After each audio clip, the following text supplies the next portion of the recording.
अपने उस यात्रा के दौरान जब वो पूरे जो पहाड़ी क्षेत्र थे उनको पार करके क्या देखते हैं, तिंगरी के विशाल मैदान थे। तिंगरी एक विशाल मैदान है लद्दाख का, वहाँ पर वो पहुँच जाते हैं।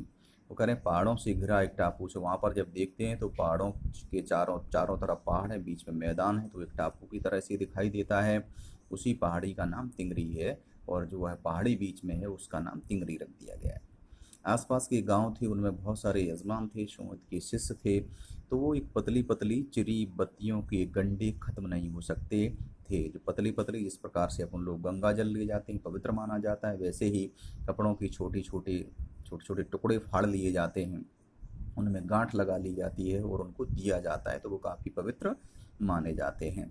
क्योंकि बोध गया से लाए कपड़े के खत्म हो जाने पर किसी कपड़े से बोध गया का गंडा बना लेते, अगर वो कपड़ा ख़त्म हो रहा है तो उसी कपड़े से एक दूसरे कपड़े में जोड़ करके उससे फिर एक गांठ लगा ली जाती है, तो फिर कपड़ा बड़ा हो जाता है। जैसे अपने यहाँ गंगा जल की एक बूंद एक बाल्टी अगर पानी में डाल देते हैं तो वो पूरा गंगा जल बन जाता है, ऐसे ही उस कपड़े को बड़ा कर लिया जाता है। तो वो अपने उन गांठों को लेकर के अपने यजमानों के घर जाते हैं और उन्हें वो देते हैं। लगभग हफ्ता भर उधर ही लगा देंगे, और ऐसा लग रहा था जैसे एक हफ्ते का समय उन्हें वहाँ ही लग जाएगा। मैंने सोचा कि अगर ये हफ्ता भर वहीं लगाएंगे तो हम भी यहाँ गांव में ठहरना ही होगा, तो अपने सारे जो बहुत सारे काम हैं उनको कर लिया जाए, संपन्न कर लिया जाए। तो हमने कहा कि गंडे बांट दो, मगर आसपास के गांव मत जाओ, उनका बहुत सारा लंबा समय लग जाएगा, तो आप ज़्यादा इन जो तमाम जो गांव हैं उनमें न जाएं, थोड़ा उनसे दूरी बनाएं। और जो गंडों से आपको जो यजमानों से जो शिष्यों से जो पैसा प्राप्त होगा उनके बदले में आप जितना बताएंगे वह पैसा हम आपको लहासा पहुंचने पर उपलब्ध करा देंगे, दे देंगे। सुमित ने इस बात को स्वीकार कर लिया, उन्होंने कहा ठीक है।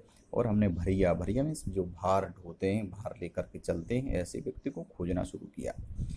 लेकिन अब 10-11 बजे की तेज़ धूप में चलना पड़ रहा था। अगर 10-11 बज गए थे, तेज़ धूप हो गई थी, और तिब्बत की धूप होती है वो काफ़ी कड़ी होती है। अगर थोड़े से मोटे कपड़े को सिर से ढक लें, और गर्मी में अगर हम अपने सिर को एक मोटे कपड़े से ढक ले रहे हैं तो थोड़ी गर्मी से हमें राहत मिलेगी। और 2 बजे का समय हो, सूर्य की तरफ जिस तरफ सूर्य है उसी तरफ हमें अगर मुंह करके चलना पड़ रहा है तो समझिएगा कितना मुश्किल होता है गर्मी को सहन करना। तो सामने से तेज़ गर्मी लग रही थी, लेकिन पीठ की तरफ जो पूरा पसीना निकल रहा था उस तरफ लग रहा है जैसे पूरी बर्फ जमी जा रही, इतनी ठंडक हो रही थी पीछे की तरफ। वहाँ चीज़ें लादे हुए थे, अपनी पीठ में डांडा हाथ में लिए हुए थे और चले जा रहे थे। यद्यपि सुमित के जो परिचित वाले जो लोग थे वो कुछ तिंगरी में भी थे, एक यजमान से मिलना भी चाह रहे थे जिस जगह पर वो थे, क्योंकि वहाँ ठहरे थे, तो सोच रहे थे चलो अपने एक यजमान से ही मुलाकात कर लें। और वो इसी प्रकार से किसी आदमी को कि हम कोई आदमी ढूंढ लाएं, भरिया ढूंढ लाएं, ऐसा बहाना बना करके वो वहाँ से खिसक गए, चले गए। सीकर बिहार जो वहाँ पास में ही था वहाँ चले गए। वो कह रहे हैं कि तिब्बत में वहाँ पर जो ज़मीनें हैं वो बड़े बड़े जमींदारों में बटी हुई हैं, और उनका हिस्सा जो जमींदारों का जो हिस्सा है ज़मीनों का एक बड़ा हिस्सा मठों में लगा हुआ है, बिहारों में लगा है। वहीं से जो तमाम जो मठ में जो बौद्ध धर्म के मानने वाले जो भिक्षु रहते हैं उनका जीवन यापन चलता है।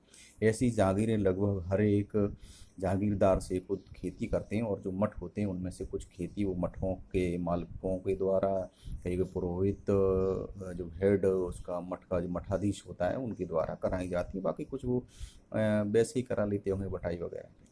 तो वहाँ पर कुछ मजदूर धर्म के नाम पर बेकार करने को लिए भी मिल जाते हैं, उपलब्ध हो जाते हैं आदमियों। और जो जागीर जिसके पास होती है वो कोई राजा से कम नहीं माना जाता। तो सीकर बिहार के ऐसे ही मुखिया थे, हेड थे वहाँ के, नमसे उनसे कोई भद्र पुरुष थे। भद्र मीन्स बहुत ही अच्छे होशियार पढ़े लिखे व्यक्ति थे। बहुत ही प्रेम से मिले, उत्साह से मिले, और मेरा भेष ऐसा बना था कि कुछ भी ख्याल करना चाहिए था, और उनका भेष ठीक नहीं था, फिर भी बहुत ही अच्छे से उनसे मुलाकात की। यहाँ एक अच्छा मंदिर था जिसमें कंजूर बुद्ध वचन अनुवाद की हस्तलिपि की 113 पोथियाँ रखी थी। इस मंदिर में बुद्ध जो हस्तलिपित जो ग्रंथ थे, धार्मिक जो चीज़ें थीं, वो उनकी जो पोथियाँ थीं वो 103 थी लगभग, और यहाँ पर वो रखी हुई थी। तो क्यों ना इनके बारे में जाना जाए। वह बड़ी मोटी कागज़ पर अक्षरों में लिखेंगे, बड़ा मोटा कागज़ था, उन पर उन्हें उकेरा गया था। एक एक अगर जो पोथी थी उसका अगर तौल की जाए तो लगभग वह 15 सेर यानी 15 किलो से कम नहीं रही होगी। सुमित ने फिर आसपास अपने यजमानों के जाने के बारे में पूछा कि हमारे तमाम यहाँ शिष्य रहते हैं, चलो उनसे मुलाकात कर ली जाए, उनके पास जाया जाए। उन्होंने कहा ठीक है, आप घूम आओ। तब तक जो उन्होंने कहा उनको जाने के लिए कह दिया गया। तब तक लेखक है वो उन पोथियों को पलटने लगता है, उनमें वो डूब जाता है, खोजना चाहता है कि आखिर में इसमें क्या क्या छुपा हुआ है। दूसरा दिन हो गया, वहाँ गए। मैंने समझा था कि 2-3 दिन लगेंगे, लेकिन वह उसी दिन दोपहर को चले आए। वो सोच रहे थे कि लगभग सुमित को 2-3 दिन लग जाएंगे, लेकिन वो शाम तक दोपहर तक वापस हो आते हैं। गांव से बहुत दूर नहीं था, क्योंकि वह जो जगह थी वो गांव के काफ़ी नज़दीक ही थी।